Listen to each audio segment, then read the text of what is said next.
Hey there, We Can't Wrestle Podcast listeners. If you haven't noticed, we have switched our server to Anchor.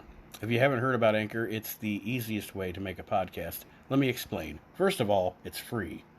There are creation tools that allow you to record and edit your podcast right from your phone or your computer. Anchor will distribute your podcast for you so it can be heard on Spotify, Apple, and many, many more. You can make money from your podcast with no minimum listenership, and it's everything you need to make a podcast all in one place. So go ahead, download the free Anchor app or go to anchor.fm to get started. Highly recommended by me and everybody else here at the We Can't Wrestle Podcast. Oh yes, Danhausen here. Very nice, very evil, very famous. Here to tell you that you, hopefully, are listening to the We Can't Wrestle Podcast. Yes, it is a wonderful mix of wrestling history, discussion, and comedy. Yes, very good. Isn't that nice? Well, anyways, if you're not listening to it, how are you hearing Danhausen say this right now? But nevertheless, if you're not listening to the We Can't Wrestle Podcast, you're cursed.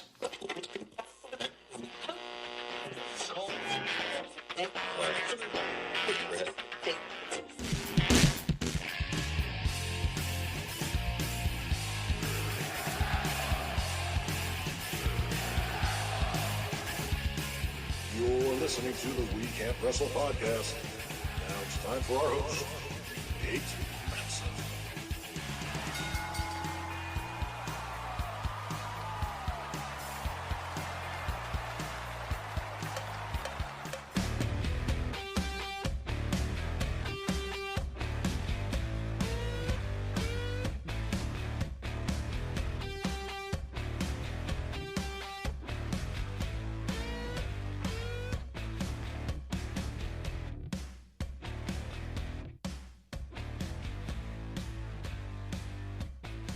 Hello, wrestling fans, and welcome to the latest edition of the We Can't Wrestle Podcast. This week, it is the Brothers Maxson. I'm Nate, and this is Aaron. Hello, everybody. And it is just the two of us this week on the We Can't Wrestle Podcast. We are glad to be back, though. It's been a minute, I know, but we've got, real shoot jobs, and we've got like 64 other podcasts now. We've kind of created a monster here, so... But we will be getting more consistent again in doing the We Can't Wrestle Podcast. And it is WrestleMania season. And as you know, during WrestleMania season every year, we do a lot of WrestleMania themed episodes. And I figured leading up to WrestleMania this year, since it's WrestleMania 38, this week we'll do WrestleMania 8 from 30 years ago. Next week we'll do WrestleMania 18. And then hopefully, maybe we can even fit in an episode talking about WrestleMania 28 from a decade ago. Yes. But that being said, and before we get into WrestleMania 8, which, by the way, I have fond feelings in my heart for this WrestleMania. Yes. Great one. I would be remiss if I did not say, please, if you're not a member yet, join our Facebook group. Just search for the We Can't Wrestle Podcast on Facebook. We are there, and you can join us for conversation, all kinds of fun. Sometimes we do free giveaways. Other times it's just, shooting the shit about wrestling or sharing funny memes or whatever. You know how Facebook groups work. Ours, I think, is one of the better ones, so please do join that. And check out all the other shows on the WrestleNet Radio Podcast Network, which is also available on Facebook. Just search WrestleNet Radio Podcast Network. Actually, I think if you search WrestleNet Radio, you'll find it. That being said, let's get this started. It is WrestleMania, unless there was anything else you wanted to say, Aaron. Yep. Let's get the show on the road. All right. WrestleMania 8. Indianapolis, Indiana, at the Hoosier Dome, not too far away from us. We've been to many wrestling shows in Indy, never at the Hoosier Dome, or I don't know. I think it's called something stadium now for the Colts, but the Hoosier Dome, Indianapolis, an audience of 62,167, which of course Gorilla Monsoon at the beginning has to say, yes, close to 70,000 in attendance, because that's the WWF. Yes. You got to round up way up in the WWF back then with the attendance figures, but that's all right. Meltzer was probably there was actually 42,000 people. Yeah, paid. 15,662 comp, blase. And then he was probably wrong anyway. So, yeah. How many people paid to come watch you work, buddy? With your subscriber base of 5,000. Good job, Dave. Good job. Anyways, some notes, some things to note leading up to this WrestleMania that I had written down here. This is in the beginning of the unfortunate sex scandals for the World Wrestling Federation. Also, attendance is down at this time. The WWF's popularity, wrestling's popularity in general, was kind of waning in the country. And I also have down here, this is kind of a transitional WrestleMania. Yes. This one and 9 are both part of a transitional period in the WWF, but it's fun to watch anyway, especially because this was actually the first WrestleMania I got to see live, like not later on Coliseum Video or whatever. Yeah. I went to my buddy Paul's house and watched this one. Oh shit. And I know, like you said, it's like a transitional period or whatever, but I put on my notes that like 91, 92 was kind of like the all-star team of the 80s territory era. You know what I mean? It was the 80s swan song for the 80s in professional wrestling. Yes, most definitely. Like all the holdouts that didn't want to go finally went because they knew like this might be it. I need money. And you're kind of transitioning because of the stuff coming up with steroids and everything too, by hook or by crook, whether forced or artistically, a changing in the style also. You're starting to get, we'll get to it in the show, but you're starting to get to the rise of Shawn Michaels and Bret Hart and the phasing out of Hulk Hogan and people like him. Yeah. So a very interesting time, a very interesting WrestleMania here for the World Wrestling Federation. The show starts out, of course, with Bobby Heenan and Gorilla Monsoon introducing us to WrestleMania. You know, it's funny because you think of them, they were a fantastic commentary duo, but WrestleMania 7 and 8 are actually the only ones they called together. Yeah. Ironically. I also said that I kind of put it, and I could be wrong, and I know there's other pay-per-views and stuff like that, but I think this might be the last big Bobby Gorilla announce group, or I don't say group, but like the last like huge event that they called together. Unless you count, do you count Rumble 93 as a huge event? Well, yeah, I mean, but you're right though. They didn't. Vince and Bobby called SummerSlam 92, and I think Vince and Bobby called Survivor Series 92 also. I think. Yeah. But yeah. So, but it was definitely, this was probably their last huge show they called together. And like I said, only one of 2 WrestleManias, as synonymous as they are as a team, they only called 2 WrestleManias together. Of course, they're more famous for Primetime and Challenge anyway, but you know what I mean. Yeah. Well, we open up with them, and then here to sing America the Beautiful, or the Star Spangled Banner, Reba McEntire. And after Reba sings the national anthem, the next person out to shoot is El Matador Tito Santana, in one of the great WrestleMania commentary lines of all time. Bobby Heenan says he thinks Reba McEntire is Tito Santana's sister. Gorilla says, what? And he goes, a Reba McEntire. One of the great WrestleMania lines of all time. Yes. And on Reba McEntire, like, I'm not saying Reba McEntire is my cup of tea, but she's very talented. But I noticed she doesn't have an upper lip.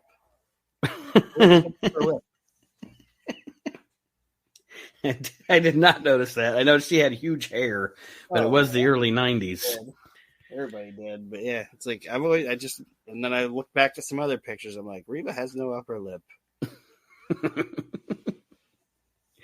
Well, the match that is next, it is Tito Santana doing the El Matador gimmick versus Shawn Michaels, a freshly out of the rockers, Shawn Michaels. He's not even the Heartbreak Kid yet.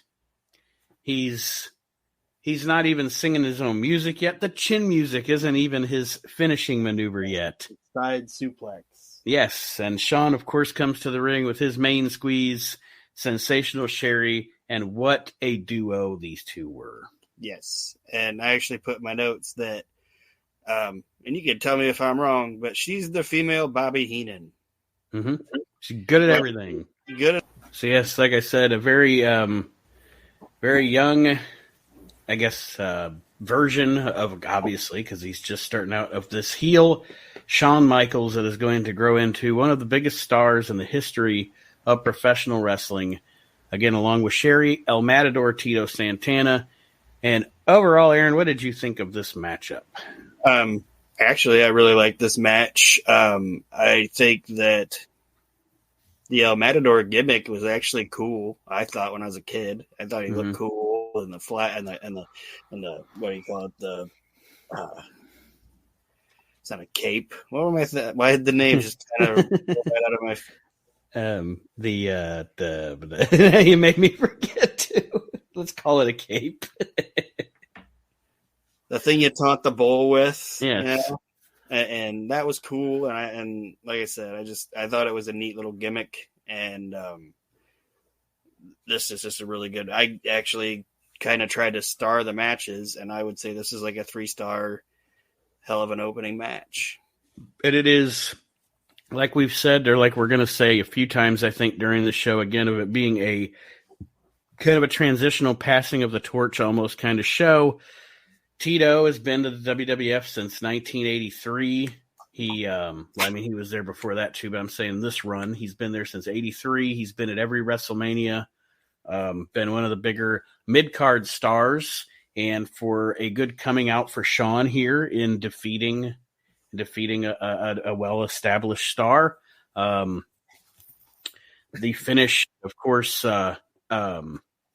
Tito, they're on the outside. Tito tries to bring Shawn back into the ring over the top rope, but Shawn grabs the ropes, and Tito loses his balance, and then Shawn takes the pin 1, 2, 3. So he doesn't even really win with his finisher here, just kind of a fluke win for Shawn, but he goes over, and a good match. Like Aaron said, it was a good basic opening match. Two really good performers in the ring, just Tito putting Shawn over pretty much. Yeah.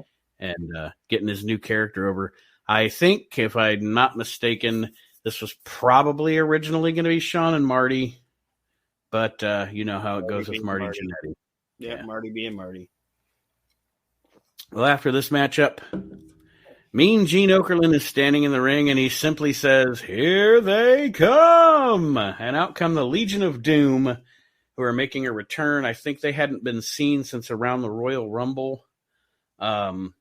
At this point, and they are bringing out for the first time in the WWF. We all know he'd been with them for years, but on TV, out for the first time in the WWF, Precious Paul Ellering is with the Road Warriors. And I remember when I was watching this at, this was 90, so at 13 years old, them coming out with Ellering. This seemed very weird and out of place, I guess, for WrestleMania, because there usually weren't those interviews that Gene would do on Superstars with the crowd behind him on the stage. They didn't do that kind of stuff at WrestleMania. Yeah, and I think it was just because, honestly, they probably could have done it in a match, but I think Vince being Vince was probably like, well, if we bring Paul Ellering in, and our audience isn't going to know who the hell Paul Ellering is. You know what I mean? Because to Vince, nobody knows anything about anything unless it was in his company. Yeah. Well, they cut the promo, and of course, Hawk has the line of, everybody thought we were a train going, what was it, train running off the tracks or out of control. Runaway train or whatever. Yeah, runaway train. Look who's driving the train. Yeah. And then Paul Ellering with from the rocking of the cradle to the rolling of the hearse. And I mean, it was a good promo segment. Unfortunately, what this is going to result in is Rocco. But, but that's neither here nor there. We're talking about WrestleMania VIII. So the promo happens with the LOD. Enough said about that. And then we get a look at the recent happenings between Jake the Snake Roberts and The Undertaker. This is coolest Jake Roberts ever. I like Jake Roberts a lot, okay? I do too. I love Jake Roberts' promos. I love Jake Roberts. But this was, for me, as a young wrestling fan, and then even as I've gotten to watch Territory Days stuff and all of that, this heel run for Jake, as much as I love a lot of the other stuff, his feud with Randy Savage, and then this thing with Undertaker is probably my favorite version of Jake Roberts. Yes. That's actually in my notes because like he's interviewed by Mooney or whatever, and he's talking about it. He's like the short ride, bad landing, you know, that thing when he DDT Paul Bearer. Mm-hmm. And in my notes, is there a more talented just piece of shit than Jake Roberts? Right. Like as a human, like usually if you're a trash bag human being or whatever, you're kind of a shitty all around, but it's like there's not too many redeeming qualities about this guy, but he's really good at his job. Yes. And even Gene Okerlund says, you know, he was so convincing. I couldn't tell if he was loaded or not. You know, he was a functioning, at least work wise, a functioning addict. Because you never could tell. I mean, obviously later years you could, like the Heroes of Wrestling pay-per-view that we reviewed or whatever, when he was way out of control. But when he was on the big stage at this time, there was almost nobody better as far as promos and psychology goes. And they show the really cool stuff from that last Saturday night's main event on Fox, where he's planning on hitting Elizabeth as she's coming through the curtain, and the Undertaker stops him, and what a cool way to turn the Undertaker face, you know. So anyway, the match itself, not great. The match is terrible. We're still in the era of no selling Undertaker, so that doesn't help. And it's very slow and plodding. Essentially, Jake gets a DDT, but the Undertaker kicks out of it. And then eventually, the Undertaker tombstones Jake on the outside on the floor, rolls Jake in the ring, and gets the 1, 2, 3. It's probably about 7 minutes long, and that was long enough. Two great guys, don't get me wrong, two great performers, but this match kind of stunk. And another reason this match was probably not what it could have been was because if you remember, this is the match where Jake basically held Vince up for his release. Yes. Because he was told he'd get the Patterson spot or whatever, and then Vince told him they weren't replacing Pat out of respect. So then Jake was just like, well, if this is just my station, I want out. And if you don't let me out of my contract, I'm not going out there and working. So I don't think Jake was totally into it, and Taker probably knew and was like, fuck this guy, you know. So all the build up they did to it got fucking ruined by politics. Mm-hmm. Yeah, but a set of circumstances leading up to this behind the scenes. It makes you wonder, you know, if that was not what I want to say. If Jake wasn't leaving, would the finish have been different? Was the feud going to continue? You know, possibly. And that's also like, and I know I said like Jake's a piece of shit or whatever, but for the most part, he's an honest piece of shit too. Yeah. You know what I mean? And he'll say when he did shitty things and this, that, and the other thing. Mm-hmm. It's the one time where I feel he's kind of hypocritical because he talked about how Warrior held Vince up for money at that SummerSlam. Yeah.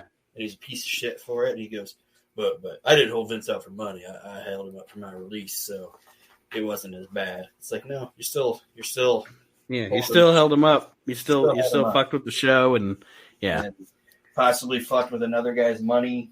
You know what I mean? Mm-hmm. So yeah.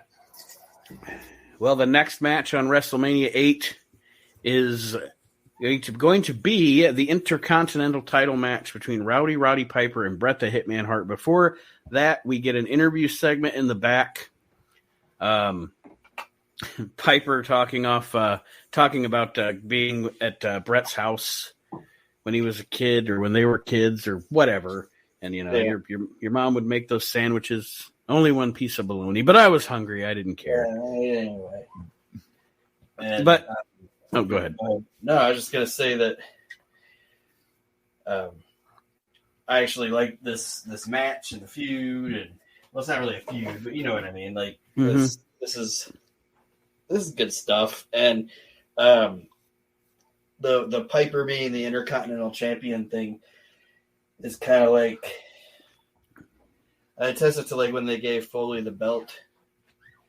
You know what I mean? It's like a lifetime achievement award. Yeah, lifetime achievement award. Like I think when they gave Foley the belt the first time, they probably didn't think he was ever going to have it again. He probably didn't think he was going to have it again. Mm-hmm. I mean, it was just hey, this guy, he's a guy he's a champion of the business. He's a champion of the boys. Let's just give him a run. You know what I mean? Mm-hmm. It's like, Pipe, he's never had a belt. Let's just give him one. It ain't going to be for a long time. You know, that type of thing. Yeah. And this is another of where I referred to like a passing of the torch or a transition for the WWF, because Bret had been established. You know, he'd been established as a mid-card singles guy, but kind of in a way here with Roddy holding the Intercontinental title, even though Bret was already the Intercontinental Champion, beating Roddy for the belt. What I want to say, he's beating a guy who is up there with Hulk Hogan and the Ultimate Warrior and Randy Savage. You know, he is beating a main event level star for that title, and they have a really good match. Obviously, because Roddy is Roddy. If Roddy likes you, you're going to get good Roddy. Yeah.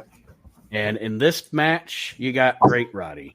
I want to say, even though I love Roddy Piper versus Greg Valentine at Starrcade 83, I think this might be my favorite Piper match. Oh, that's in my notes too. This is hands down Piper's like best in-ring match ever. You know what I mean? Mm-hmm. Mm-hmm.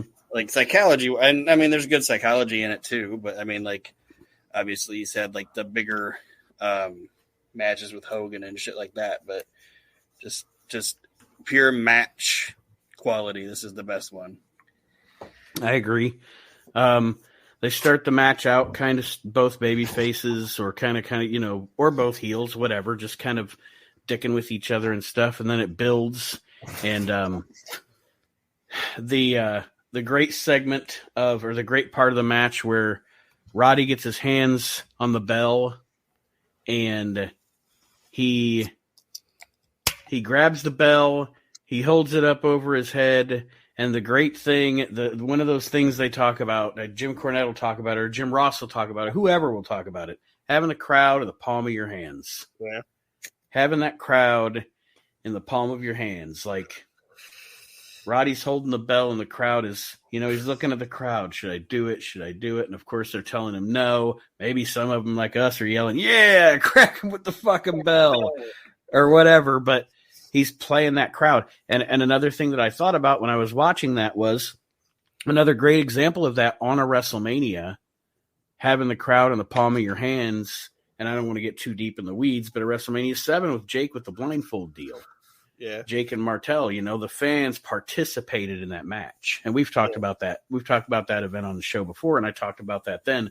But Piper, same deal here. The crowd is really into it, and he is working the crowd. They're working him back. He decides not to use the bell and tosses it out of the ring. And then in one of the great finishes in WrestleMania history, Piper locks on a sleeper. Bret kicks his feet off the top turnbuckle, sending them both backwards. Bret lands on top to get the pin and regains the Intercontinental Championship.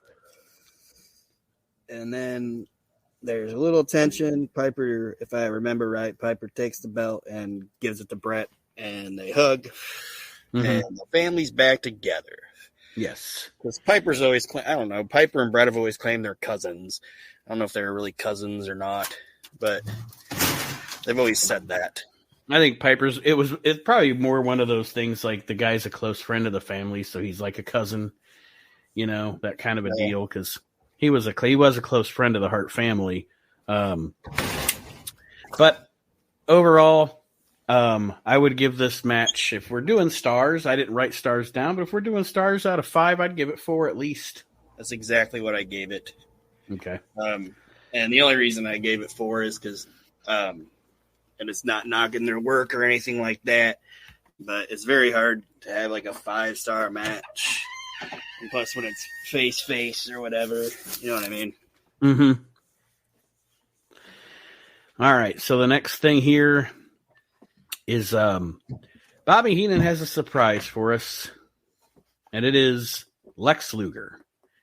Now, for those of you that don't know or what have you, Vince McMahon in 1992, Lex Luger left WCW in February of 92. His last match was a Super Brawl in February.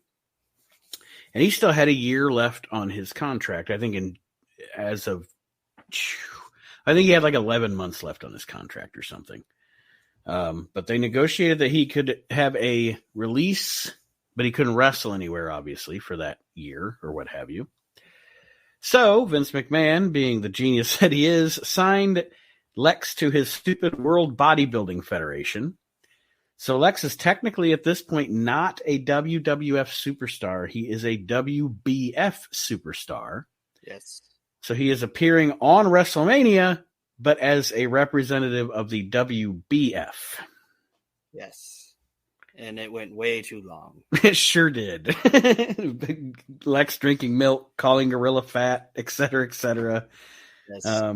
But that was the gist of it. There isn't a lot to. I just think it's an interesting tidbit in wrestling that for his first year working for Vince McMahon, Lex did not work for the WWF. He worked for I always call it the stupid WBF. Gary Stridham. That's all I remember. Gary Stridham and Lex Luger.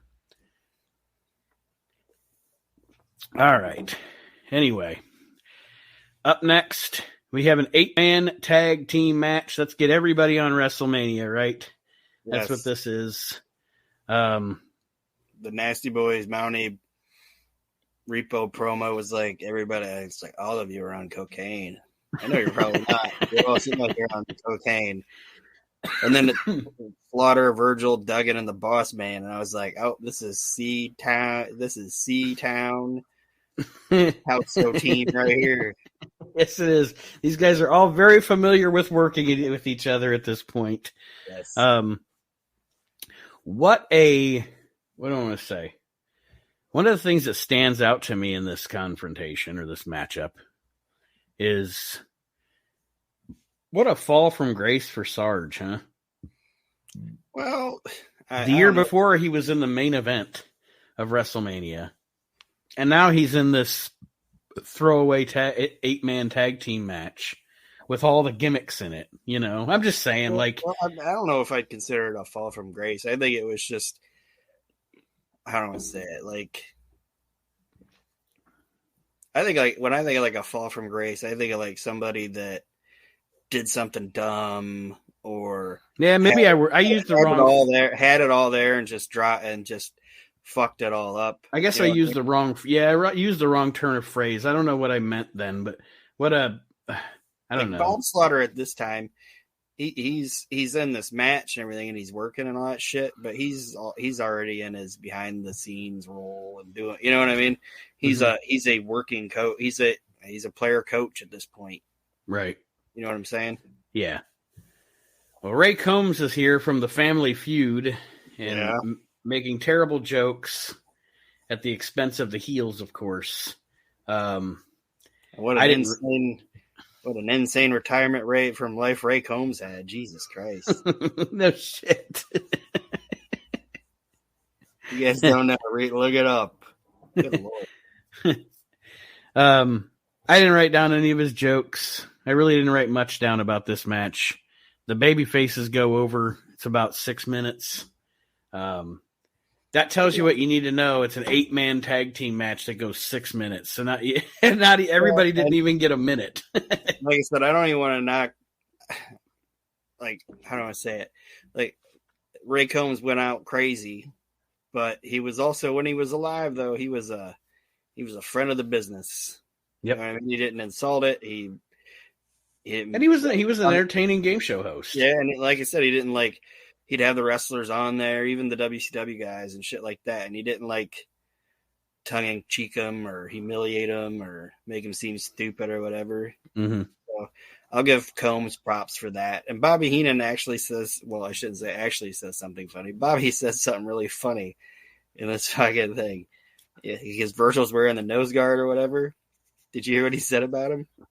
I don't think so. He said, "Look at Virgil out there. He looks like a spotted owl." I did write down that the Mountie was like hold on, let me go back in my notes here because I kind of skipped over it because I think we started talking about Slaughter or whatever. Where's it? I actually did my notes on my phone this time and not on a notebook. He said Mountie says something about boss man and serving hard time. You know, you say you're going to serve hard time. He actually says the only person that will be serving tonight is Virgil. And I thought that didn't age well, Jacques. No, that did not age well. What a great! I know Pete. He's one of those guys that like nobody liked him. Like a lot of people didn't like Jacques Rougeau. And I get it, but he was a fucking talented dude, man. He was. And the Mountie gimmick is great. Yeah. People can shit on it all they want. It's a great gimmick, and he did a great job with it. The only time that gimmick was, I could tell that gimmick had jumped the shark was then when they gave him like the gigantic shock stick. Yeah. And it was, the sound was overly animated and blah, blah. That got, at that point you're like, all right, it's time. And he transitioned it to the Quebecers, and that was a great tag team. So yeah. Up next we have, in my opinion, I'm sure a lot of people will be like, oh, in your opinion, everybody would say this probably. Maybe not. But in my opinion, one of the top 5 matches in WrestleMania history. It is Ric Flair defending the WWF Championship against the Macho Man Randy Savage. And notice I didn't say the Nature Boy Ric Flair, everybody, because in the WWF, he was not referred to as the Nature Boy. I don't think they ever referred to him as the Nature Boy. Maybe when when Bobby first started talking about him. I don't even know about that. I think they just referred to him as, Bobby just called him Real World's Champion Ric Flair. I don't think they ever called him the Nature Boy in the WWF that I remember. I'd have to go back and... I'm not saying he never wore a robe that said it.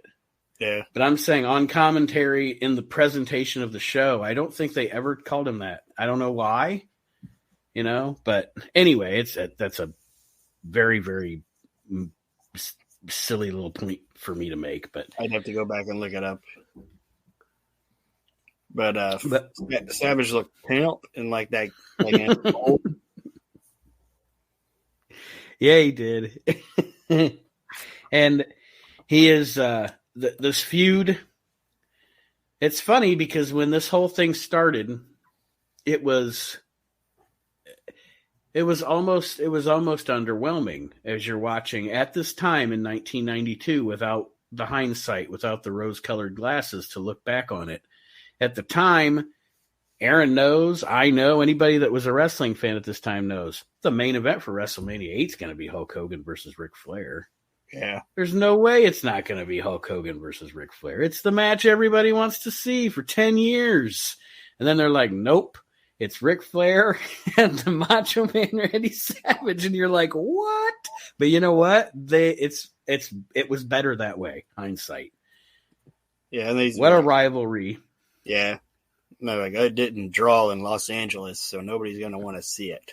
Like, whatever.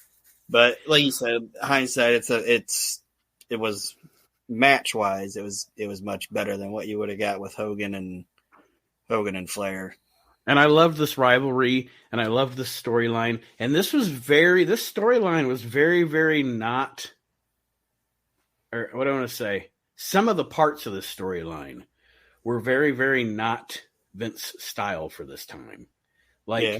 I know that they got a little bit out there with Randy and Hogan and Liz, but this was pretty much like, essentially, I was fucking your wife before you were fucking your wife. I mean, it was like, and of course, at the end of the day, it all turns out that Ric Flair was using obviously a very, very early version of Photoshop. Yes. But Rick was saying that he had dated Liz before she dated Randy. And you know what I always thought was funny, though, or I think is funny now in hindsight? Okay, so if she was with Liz, or if she was with Rick before she was with Randy, that would have been in like 83, 84. So, but then in the pictures, Rick looks like this. Yeah. Like, you know what I mean? It's like, but that's the WWF, and it was what it was. It was still cool. It was still a cool storyline, and it gave Randy the opportunity to beat the fuck out of Ric Flair. That was the point, right? Yeah. And Perfect, he does a great job in this, being the antagonist manager, and like Bobby, Ric Flair, and Mr. Perfect. Fucking awesome. Like, awesome. Mm-hmm. I wish, like, I don't know, those three guys together, it's like, could you get like three more talented dudes? Right. And then, like, you know, sometimes you look at a group and you're like, okay, I get it. You know, like one of them might seem out of place or whatever. But it's like a really good group is when you can actually know, like, in real life, these guys would hang out together. Yep. And in real, like, if it was real, if wrestling was real, Mr. Perfect, Bobby Heenan, and Ric Flair would all have gravitated towards each other. Like, these Absolutely. three guys would be best fucking friends. And they would what do I say? They would, yes, you're right. They would hang together. They would be the best of friends. Now, they wouldn't at all ever completely trust each other, but when it comes to everybody else around them, I trust these two guys more than I trust everybody else. And Aaron knows I was so excited when we were at Heroes and Legends last time around that I was able to find the classic Jack's three pack that I've been looking for forever of Bobby, Perfect, and Ric Flair together. And you're right. It's funny because it's one of the greatest factions in wrestling history. It lasted, a little bit over a year. And during their time they were a faction, only one of them wrestled. Yeah. But it's still one of the greatest factions in wrestling history. Yes. It's like, these three guys belong together. Mm-hmm. And if you would have, like, added another person, you'd be like, get rid of that guy.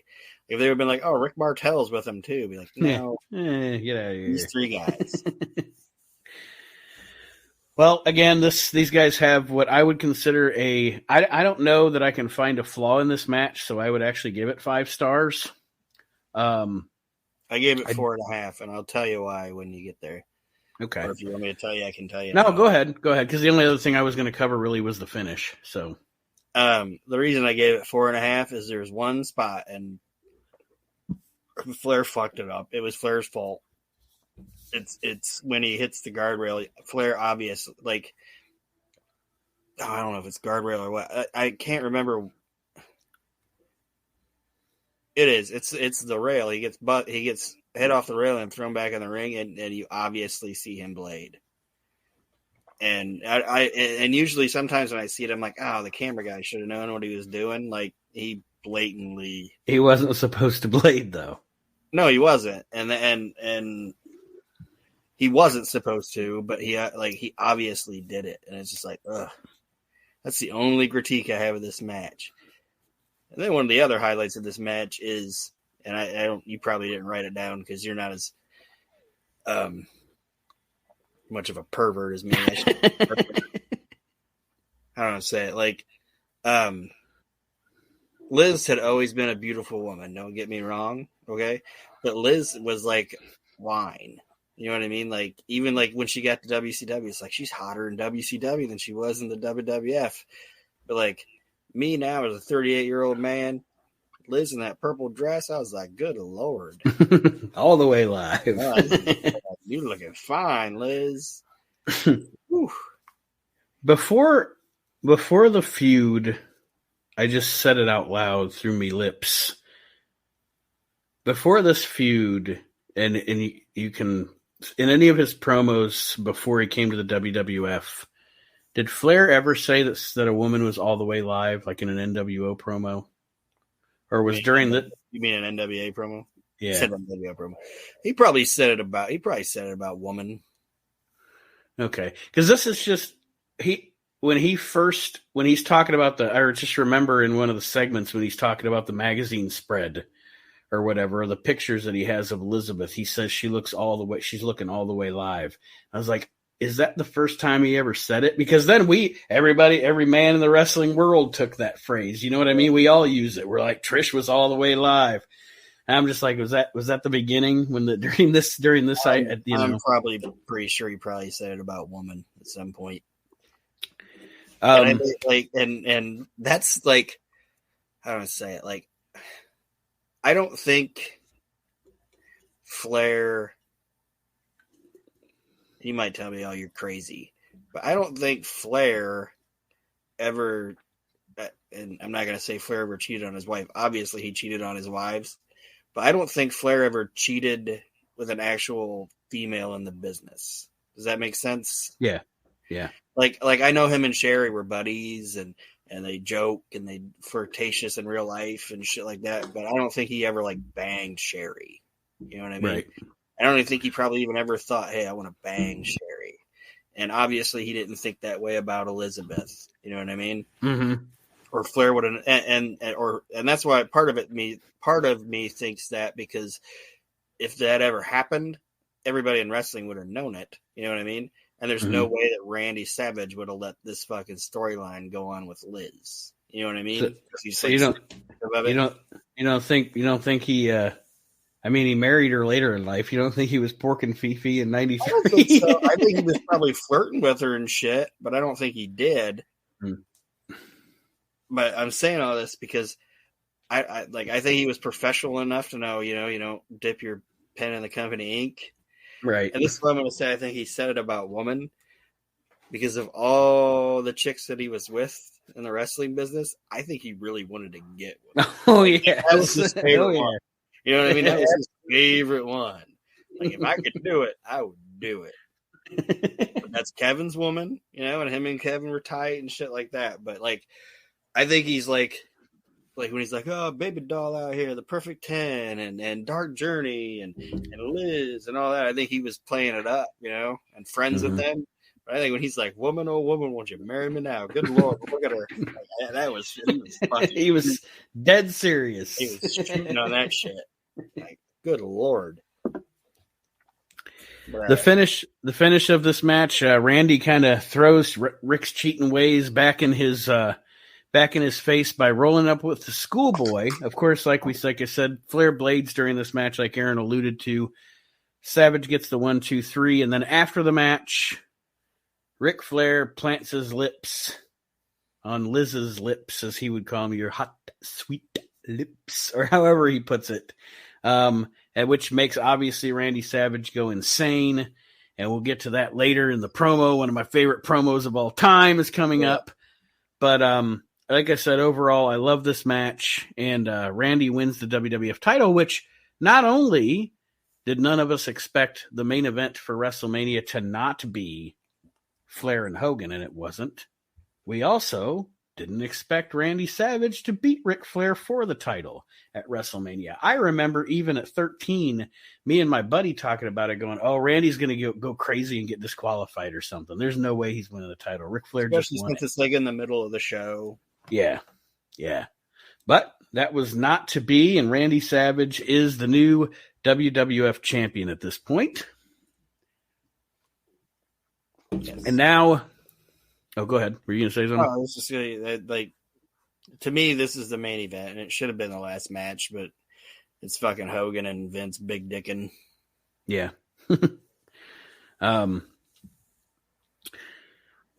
So we get a promo, an angry Ric Flair and Kurt Hennig and Bobby Heenan, and go ahead, Aaron. You look like you had something to say. It's funny because they have their set, you know what I mean, like the locker room set or whatever behind them with the payphones and the it's funny you brought up the payphone, because if you notice, like they're all upset and everything, and they're supposed to be in this locker room setting, and Bobby gets mad and he smacks his towel up against the payphone, and then the payphone moves. Yeah. Oh shit! I get. I mean, I've watched this show so many times. When I watched it quick for the show here, I didn't. You think you've got it all memorized. I'm just watching it to refresh my brain a little bit. But I didn't even think to look for that. I remember that. Yeah. Not to mention, you look back on it now and you're like, wow, all those locker rooms look so similar back then. Because they would just take that locker room set to every pay-per-view or whatever. Bobby was so mad that he was so mad or that tie had so much starch in it. I was gonna say that was that thick Egyptian cotton that it moved the payphone. All right, and then of course after that promo we get a video about Sid, and he's crazy now with Harvey Whippleman. He is Psycho Sid heading into the match with Hulk Hogan. Rick Martel. You going to talk about Sid blowing up that Barbacell all over his face? Yeah, true. He goes crazy on the barbershop and blows up some Barbacell. And it was not supposed to happen, but it happening made it even better. Because it's like, oh my God, he doesn't even care. He's got Barbacell all over. Like, you know what I mean? But anyway. The greatest thing about Psycho Sid, the character Psycho Sid, and that I think we've talked about it before, but that's where Vince McMahon's a genius. Because he was like, half the time this guy's promos, he goes way off in the fucking stratosphere. You don't know what he's talking about. Things happen like this thing, like this kind of a thing. Yeah. Shit like this happens to this guy, and it just adds to his character. It makes him look even more psycho. And honestly, I think probably how do I say it? I guarantee that Vince McMahon, before they signed Sid, had probably never seen a Sid Beauty promo. He had probably only seen clips of whatever anybody wanted him to see, but saw this guy and was like, Jesus Christ, look at him. You know what I mean? Mm-hmm. And then when he heard him talk, he was like, oh, because he wanted him to be the new Hogan. Yeah. And Sid was even like, I don't want to be the new Hogan.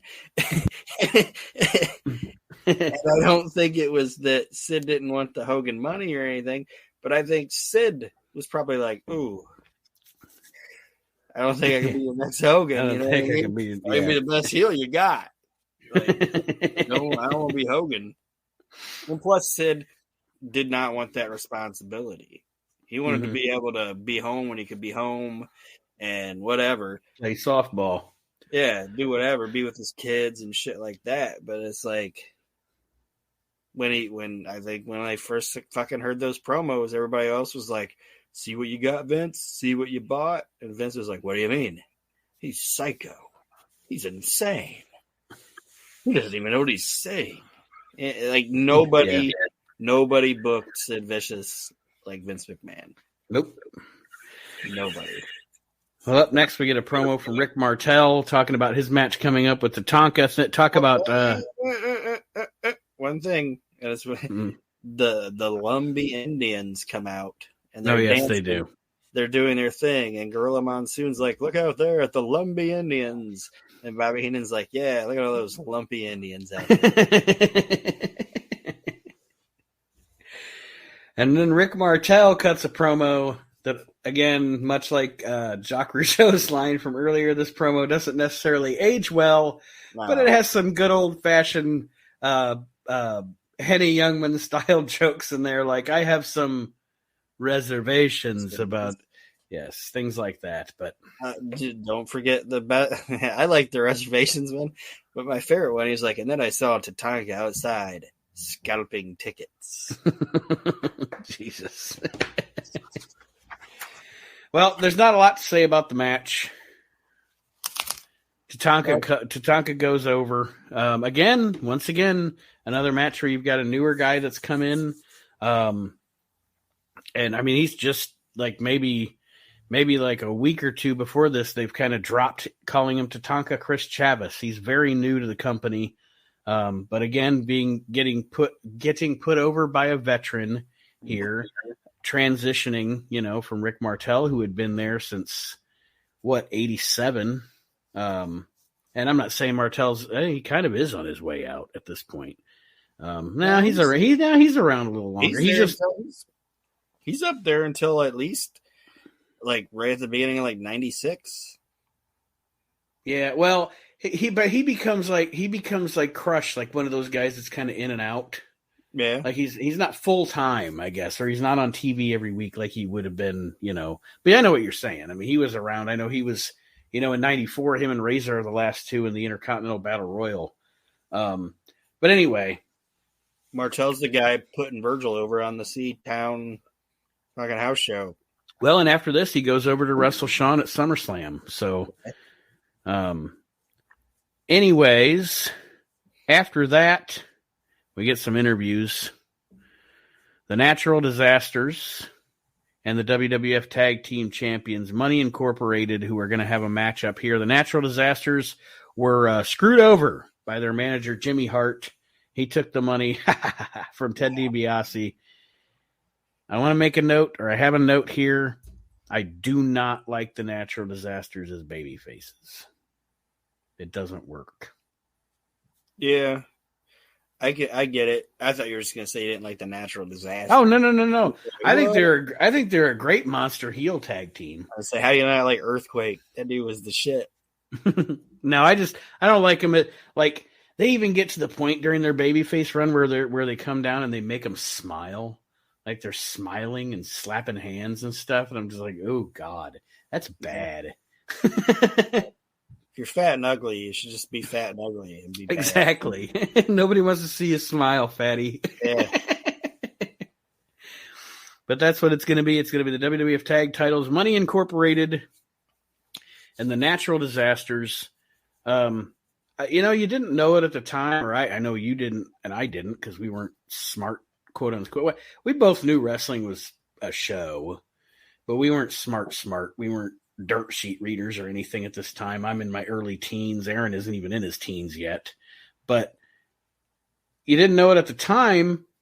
Ted DiBiase was teaming up with IRS because his back was all fucked up. Yeah. A tag team schedule was going to be much better for Ted at this point. So they put him with Mike Rotunda as Money Incorporated. The only time, I hate to say it because wasn't a terrible wrestler or anything like that, but it's the only time that I enjoy. Like, that IRS character is the only thing that Mike Rotunda ever did that I enjoy.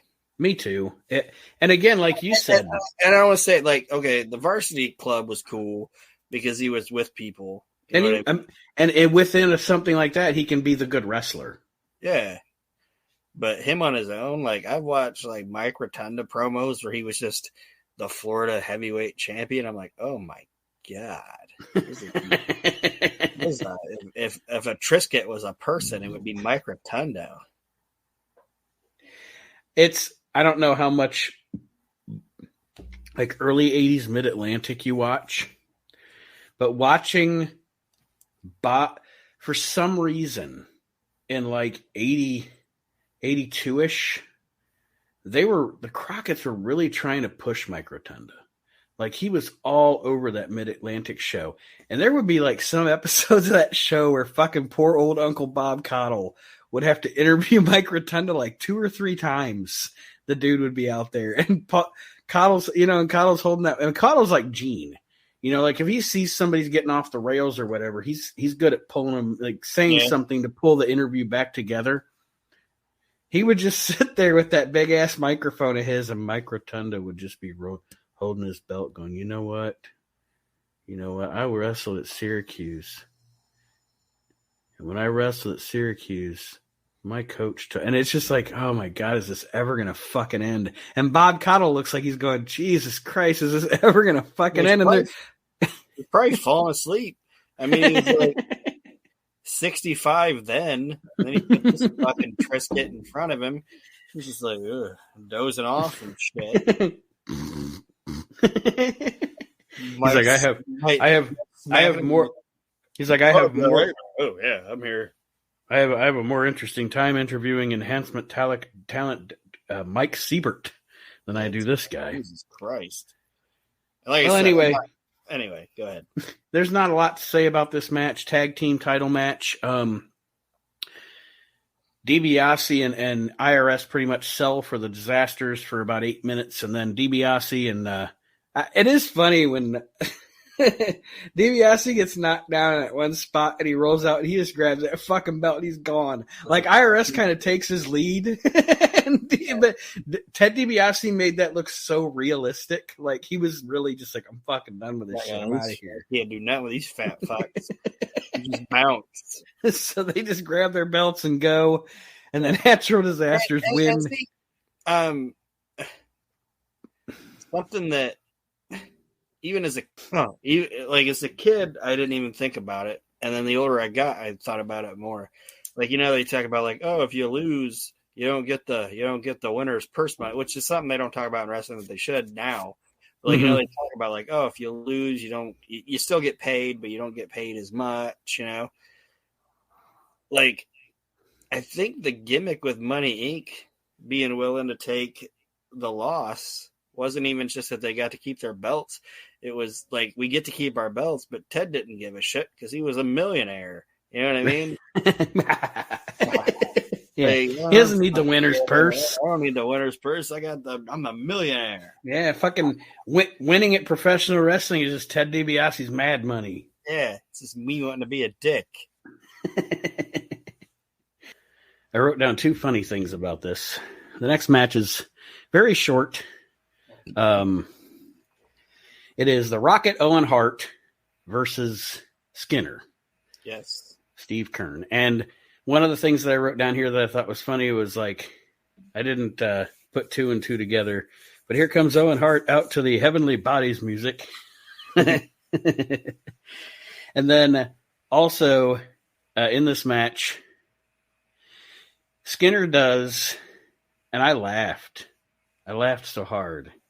I laugh so hard every time I see it because I think this this is like one of the most piece of shit moves in the history of pro wrestling. When he does that backflip and blows it in his face. Yes.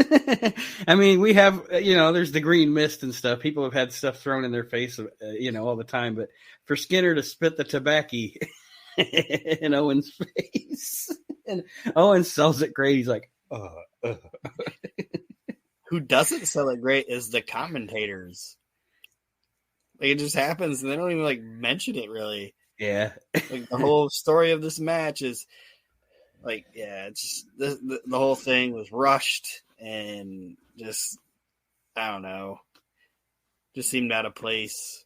I would have much rather seen Steve Kern and Owen Hart have like a 10-minute match than watch that fucking 8-man tag. Yeah. Yeah. And I did read a while back. I don't know what I was even reading it for, but I read an article about WrestleMania. I think it was, I was trying to find out why Davey and Berserker wasn't on the show.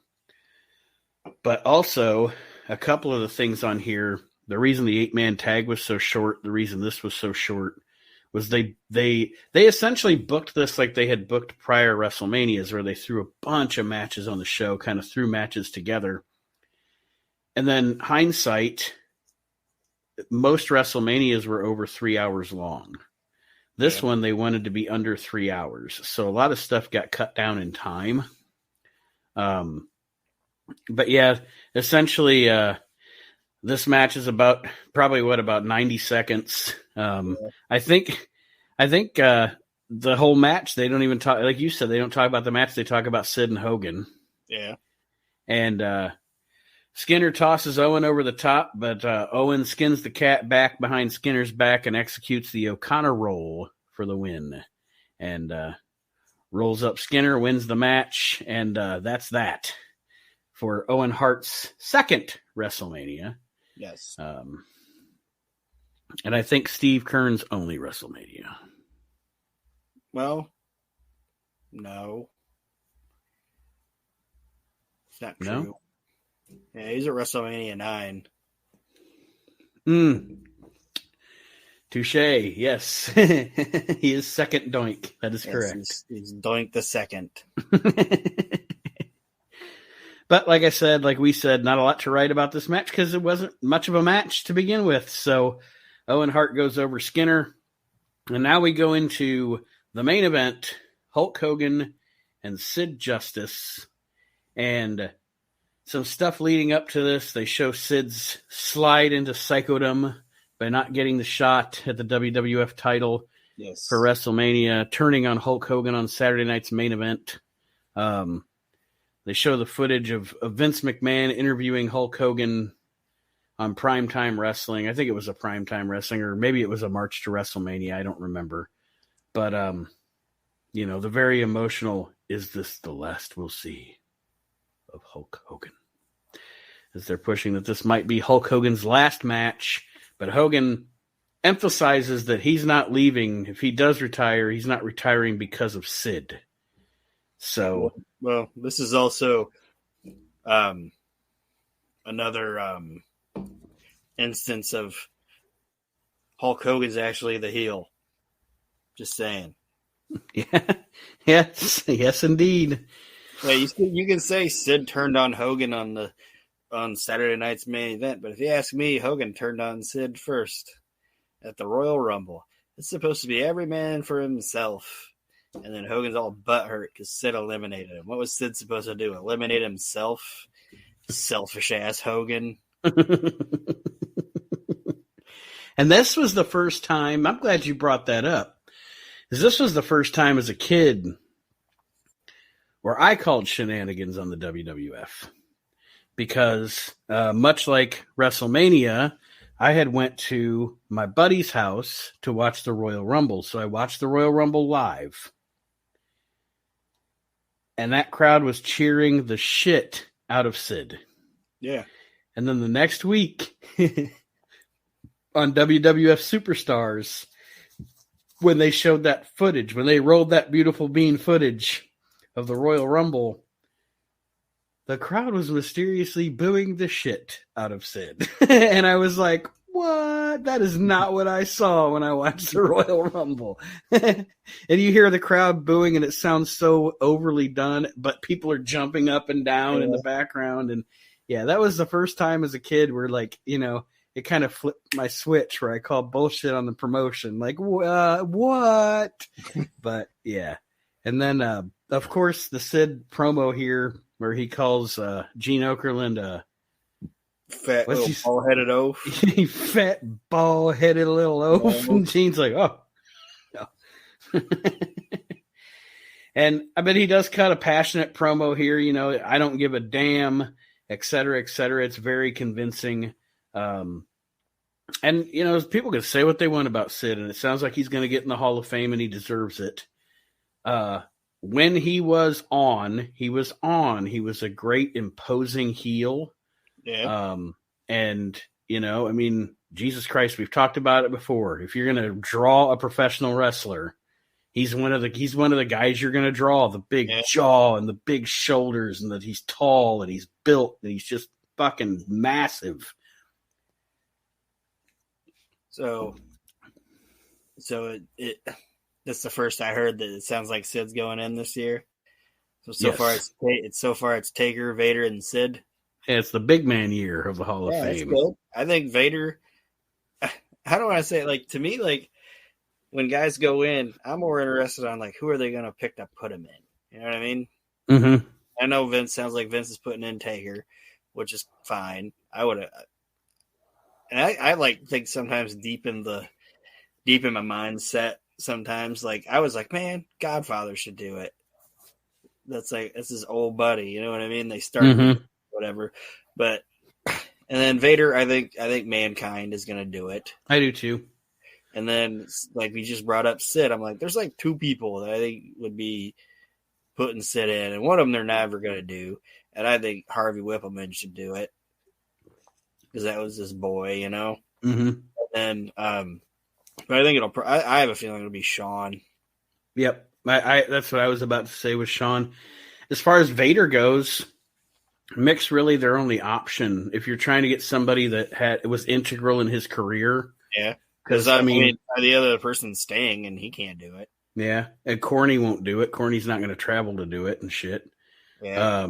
Harley's passed on, of course. So maybe Stan Hansen. Maybe. But yeah. The conservative pick is probably Mick. Mm-hmm. And I agree. Maybe they'll bring his boy out and give him the thing and maybe that'll get him to sign him back because I actually liked his kid. Yeah. Kid worked there. But yeah, I agree with the Sid thing too. Probably Shawn. Out of anybody that's available, you know, I mean, that would be the person he would be the most connected to anyone that's available. Yeah. And I don't want to say liked him because I think Shawn just likes Sid. You know what I mean? Mm-hmm. The whole clique does. Yeah, that's the other thing that like worked out good, like really good for Sid in like 95 through 97 is that the clique liked him. If those guys wouldn't like Sid, Jesus Christ. They would have destroyed him. Yeah. Would have fucking destroyed him. Well, this match between Hulk and Sid it's your basic Hulk Hogan big man match until the end. Sid hits the power bomb on the Hulkster, the 1-2, and then Hogan kicks out, of course. Hogan does the big brute. He does the big boot, the leg drop, and then Sid kicks out. He kicks out of the leg drop. But here's the caveat, folks. He wasn't supposed to. And he didn't do it maliciously. He did it because the guy who's supposed to run in, who is a new character at this point in the WWF, Papa Shango, was late. He was late. Some say he missed his cue. He says whoever was supposed to tell him to go out to the ring missed their cue to tell him to go out to the ring. But either way, the kick out of the leg drop. Harvey Whippleman, being the pro that he is, improvises here, jumps in the ring, jumps on Hogan, and gets the disqualification to still give the win to Hulk Hogan. And then, I don't know. Again, we've talked about on the show before how much we all love the Papa Shango character. Not a great introduction for him because then he just kind of wanders out to the ring. He doesn't run out or anything. He just kind of wanders out like he's just been released from the hospital or whatever. A little stoned, which he probably was. So like he should have an IV with him, like he's. But anyway, he comes out to the ring, and Sid and Papa Shango proceed to beat up Hulk Hogan, and then it's the return of the Ultimate Warrior. They play the music.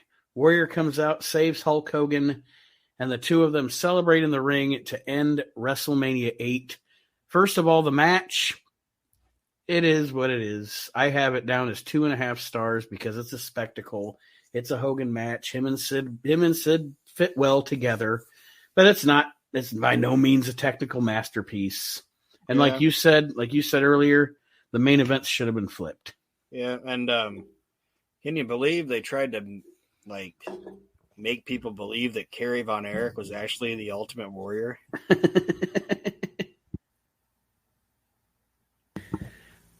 I remember, and you remember, those of you that weren't alive at the time or weren't wrestling. By the way, Kerry Von Erich wasn't the Ultimate Warrior.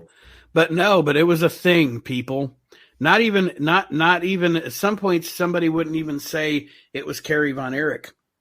But because when the Warrior left, he was insanely jacked. He was roided to the gills. And at this time, he had slimmed down a little bit. I mean, he's still very muscular.